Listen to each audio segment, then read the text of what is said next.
What's up, YouTube? Welcome back to another video. We are racing cross. It is cross season here in the state of Wisconsin. Gravel season is over.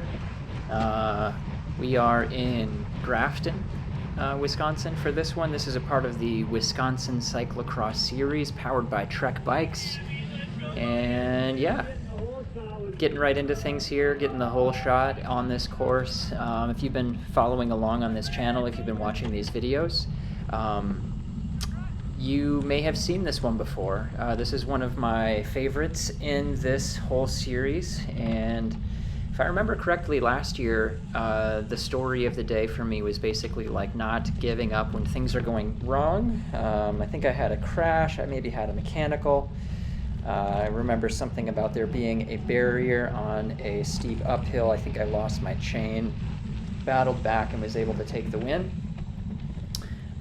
We got a Dan Teeters here coming around. He is currently leading the series. He has been the most consistently participating in all of these races. Super strong dude. Got a chance to hang out with Dan for the first time after this race was over on the podium. So that's a bit of a spoiler maybe. I ended up on the podium today, but yeah, starting things out pretty hot in this first lap, and as you can maybe see, the conditions today were a little bit slick. You can see some of the ruts forming, hitting some tape, but yeah, very interesting kind of dynamic course because of the fact that there was some scattered showers earlier in the day, and I think that we got a little bit of rain even during this race. Bunch of people in this field, as you can see them riding there on the left behind us. And what else can I tell you? There are I would say 2 or 3, maybe 3 main features of this course. We're about to hit one of them. So I'd say the main first challenging feature is this steep uphill, and we're not quite there yet. Like I said last year, they put a plank on this uphill, and if you gave it everything you've got, you could just make it over that barrier and you could stay on the bike. This year they got rid of the plank at this particular location anyways, and you'll see they've got some logs laid out later on, but this is kind of feature number 1 as far as I can see it. Getting up to 700, 800 watts. Definitely a standing effort, and maybe a 10 or 15 second super punchy climb. That is feature number 1. Feature number 2 is down at the bottom of this next hill. We got a sand section, so being able to get through that section cleanly. You can see all these guys strung out behind us here. Getting through that section cleanly was definitely another challenge, and we'll talk more about that when we get there. But we're about to hit this sort of rutted downhill. This was just getting beaten up, chewed up all throughout the day. I ended up having to be pretty heavy on the brakes every lap there, and despite our best efforts, the placing, the spacing of those logs just made it impossible to ride them. So I tried that a couple of times in the warm-up and just decided that running it was going to be as fast, or perhaps faster if you made a mistake there. Got this cool little flowy downhill section. Again, just trying to take these corners kind of on the limit in this sort of greasy course condition. Tires I'm running are Challenge Griffos, a little bit more traction than my typical Michelin Jets that I've been running, the Green Boys, for a long time. Since last season, I've been running those Michelins pretty heavy. Went to the Griffo today, and I absolutely don't regret that. If you race to this race, you maybe noticed this section here, this sort of single track rocky stuff. I was definitely bottoming out a bit there. I was always worried that I was going to get a flat. And here we have this little beach sand section, so let's see how I do. Got to kind of find the rut. You know, sometimes people talk about driving your bike, and I think that sand pit is a pretty good example of when you need to be a bike driver, so to speak. It was less about brute force and more about your ability to kind of stay in the rut, and so that was challenge number 2, feature number 2. So we got the big steep uphill 15 seconds out of the saddle that you can see over there on the left. We got the beach sand section, and then as time goes on this first lap, I'll show you this last feature or challenge technical part, which is like a big rocky and rooty ledge. So I'll let you guys listen at full volume here to the sounds of the race, and I will speak up again when we get to that next course feature.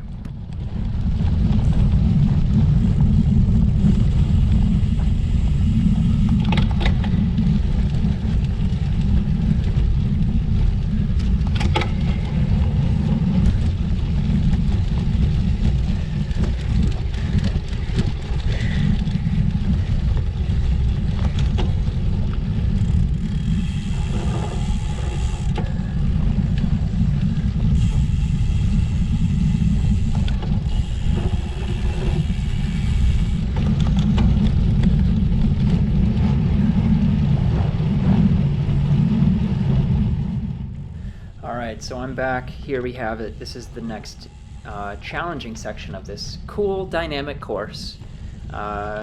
Basically had to chop a lot of speed coming in. If you aren't able to do this, if you're racing in the series, my advice, go all the way to the right, aim for the roots, and you can, if you can resist the temptation of grabbing brake, you can just manage to get over that thing. Let's check that out one more time in slow-mo. Alright, so we're coming in on this thing. You can see I'm staying far to the right, and again, I just aim for these roots over here, and you can kind of hop rear wheel over that and stay clipped in. Not easy. That is, again, like the third most challenging technical feature on this course. And yeah, I love this paved section too. Putting down the watts here every lap. A little bit of an uphill. Gotta love it. Coming from a roadie background as I do. So that is the end of lap number 1. I've got a little bit of a gap to second, third, and fourth place, that is composed of a Brian Motter, Chad Cannon, and Dan Teeters, who you saw make an appearance earlier. And I think we just get a sneak peek of them coming up right there on the hill. You could just see those guys. So I've got maybe like a 5-second gap on them. And lap number 2. So I'm going to jump ahead, and I'll take you to what I consider to be like the next critical moment in this race.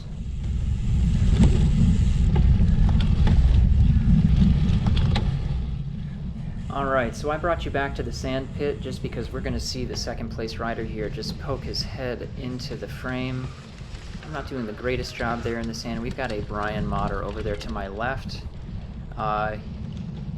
He's gonna just kind of let me do my thing. He's gonna sit in my wheel, let me do some of the eating of the wind here, and you can just rest assured that he is right there on my rear wheel. Why am I cool with that? Why don't I like flick my elbow or something and make him eat the wind? You may be thinking. For me, like the logic, the rationale here, I think very often in cyclocross, kind of different than in road racing or other cycling disciplines, it's like, it's less of an advantage to be behind someone. Like, if I make a mistake and you're behind me, you kind of suffer the consequences of that. Whereas, you know, at higher speeds, maybe the aerodynamic advantage would be more pronounced and it would be much better to be behind other people. I think that's especially true for this, like, rock ledge that we're heading over towards on this course. Like, that was a dicey moment every single lap, like whether or not you'd be able to make it up that thing clean. So I'm totally cool being on the front for that particular moment, and definitely would have been a traffic jam there on the first lap, and I was lucky to not have to suffer through like all the mistakes of every single rider in front of me. So yeah, now I've got Brian Motter in my wheel, and I think Dan Teeters in third, and Chad Cannon distant back there in fourth. So let's see how we do on this next rock ledge section.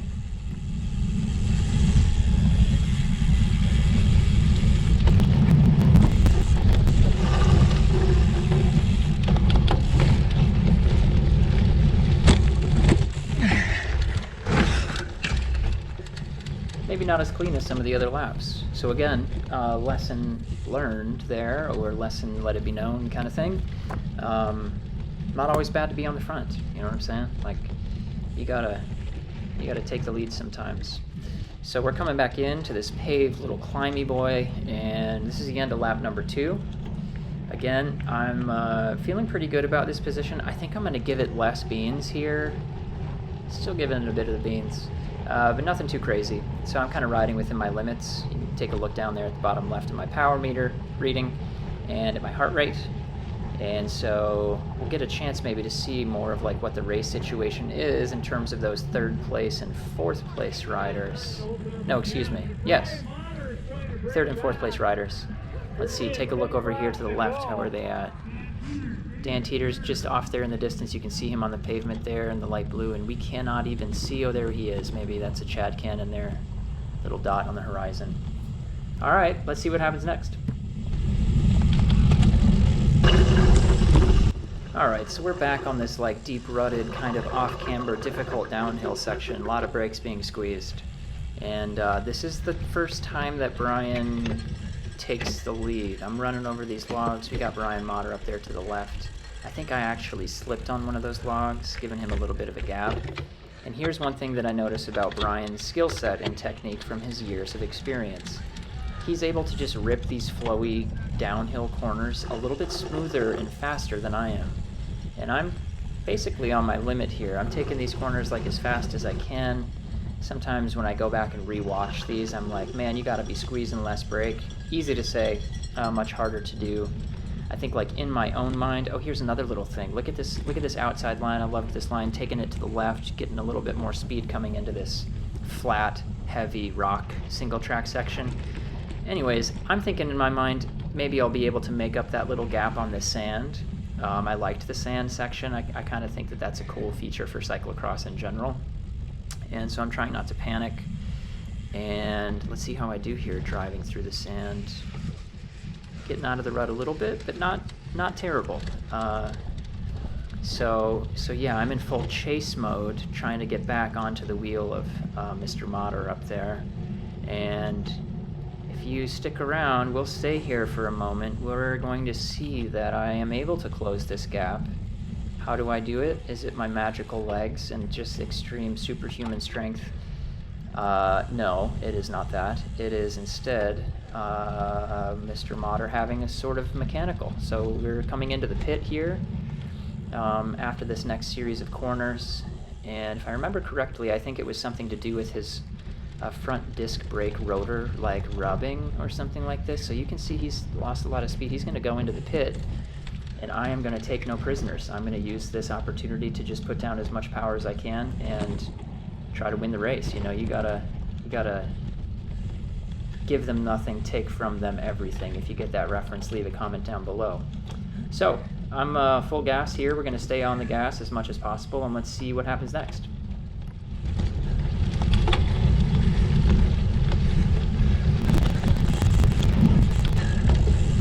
Alright, so I was tempted, but I couldn't just skip over this ledge. We gotta see how I'm doing on this ledge when the pressure's on. Bit of a loud exhale there, but I made it over just fine. Didn't have to unclip. Pretty stoked about that. Gotta keep things smooth, as you know. So let's jump ahead again. Let's check out the next critical moment in this race. Alright, so we jumped ahead pretty considerable amount there. I think I chopped out like a whole lap. We're back on this very steep climb. I wanted to bring you guys back here so you could hear these top-notch heckles. And I can tell based on those heckles that Brian Motter is back in the picture. He has battled back from his mechanical mishap, and we are now battling for the head of this race, coming into what I think is my weak point, my missing, piece of armor or whatever. And this is the same place that Brian made his move last time. So we've got this deep rutted, heavy braking section for me. I always kind of took this out here wide, trying to just carry some momentum. Unclipping before we get to the logs. Who has made a reappearance? None other than Brian Motter. This time I don't slip though, and I don't let him get as big of a gap. I'm kind of right here watching this back. It's like, close it down, man. Get on that wheel. And as mentioned, Brian is able to just rip these downhill corners a little bit faster than I am. And of course, we're dealing with some traffic of Masters riders that are out on course at the same time as we are in the men's elite field. So again, he's got a little bit of a gap coming in. We got this cheeky little move on the outside of the rocks, carrying speed into the flat, emergency flat section. Don't get a flat here is what I'm thinking all the time. And we're about to hit the sand. Am I going to be able to make up the gap in the sand? I don't know. Let's wait and see.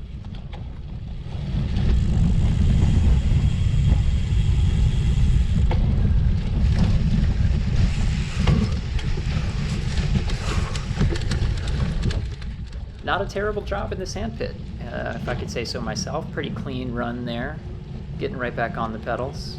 But this gap is getting stretched. We got, someone has once told me, I don't remember who told me this, Brian Motter is the winningest cyclist that the state of Wisconsin has ever produced. Pretty high praise. We got a bunch of really strong dudes up here in the state of Wisconsin, especially when it comes to mountain biking and cyclocross. You know, we've got the Wisconsin Off-Road Series, which is called Wars. That is just like a legendary long-running series. It has developed a lot of really strong athletes. Same with the Wisconsin Cyclocross Series. We've got a ton of like national champions, really strong riders, and a super consistent, like every weekend series that runs like the entire fall, you know, into winter. And so yeah, I am doing my best here to close it back down. And long story short, I'm not going to be able to close it back down to Mr. Brian Motter. He's going to take the win. I'm going to spend the rest of the day chasing. Dan Teeters is going to come in third place.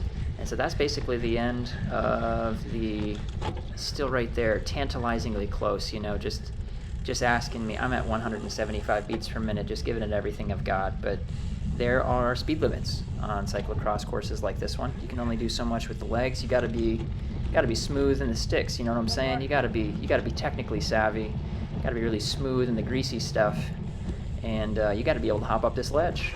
I'll let us watch this ledge hop thing one more time, and then we will cut straight to the chase, right to the end of the last lap.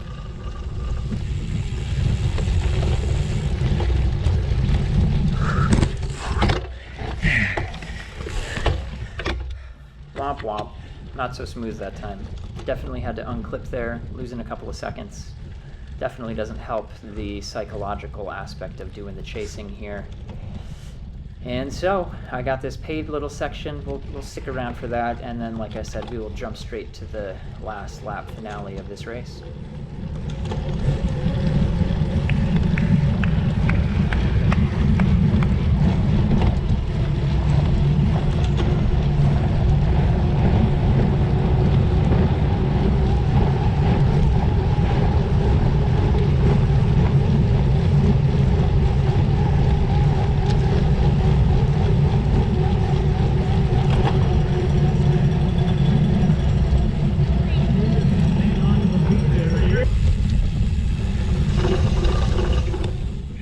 Okay, so we jumped way ahead again. This is the like second half of the last lap.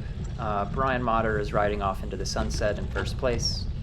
I'm sitting in a pretty solid second place. We got Dan Teeters behind me, maybe equidistant. But yeah, I didn't want to not see some of this last lap action. You can see my heart rate's a little bit lower than it was when we left off. And catching now like all the guys from the Masters field. And let's see how I'm able to do the little beach sand part. Let's see here. Am I driving my bike well? Am I staying in the rut? That's pretty decent. I'm not bad. So yeah, super fun course. I really love this Grafton course always. Shout out to the people, the volunteers, the race organizers that put this thing together. Super cool, super fun stage to have a race like this. And yeah, this result put me up into, I think, second place in the series overall. So things are getting pretty close there as we are winding down and heading towards like the final couple of weeks of this series, which ends with the Wisconsin State Championship race at Trek headquarters on November 22nd. So if you're around in the state of Wisconsin, you want to come and check out some cyclocross racing action, you can check out the Wisconsin Cyclocross Series website for the full schedule of events and things coming up. And yeah, as always, thank you for watching. Thank you for following along on this channel. Give the video a like, leave a comment if you wish, and we will see you on the next one.